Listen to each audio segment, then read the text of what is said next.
തൃശൂരിൽ വൈകിയാണ് എത്തിയതെങ്കിലും എൻഡിഎ സ്ഥാനാർത്ഥി സുരേഷ് ഗോപി പ്രചാരണ പ്രവർത്തനങ്ങൾ ആരംഭിച്ചു. കളക്ടറേറ്റിൽ നാമനിർദ്ദേശ പത്രിക സമർപ്പിച്ചതിന് ശേഷമാണ് പ്രചാരണത്തിന് തുടക്കം കുറിച്ചത്. വെള്ളിത്തിരയിൽ മിന്നുന്ന പ്രകടനത്തെ സ്ഥാനാർത്ഥിയുടെ വേഷത്തിൽ കാണാൻ നിരവധി പേരാണ് കളക്ടറേറ്റിലെത്തിയത്. വോട്ടെടുപ്പിന് ദിവസങ്ങൾ മാത്രം ശേഷിക്കെത്തിയ എൻഡിഎ സ്ഥാനാർത്ഥിയാണ് സുരേഷ് ഗോപി.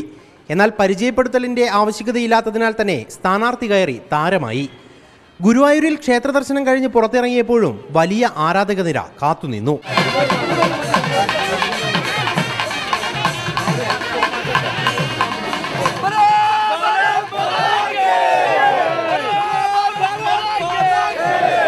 പിന്നെ തൃശ്ശൂരിലേക്ക് ദേവാലയങ്ങളിലെ ദർശനമെല്ലാം കഴിഞ്ഞ് കളക്ടറേറ്റിലേക്ക് സുരേഷ് ഗോപി എത്തുന്ന സമയം ഉച്ചഭക്ഷണത്തിൻ്റെത്.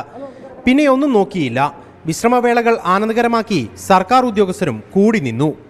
ആകെ ബഹളമയം.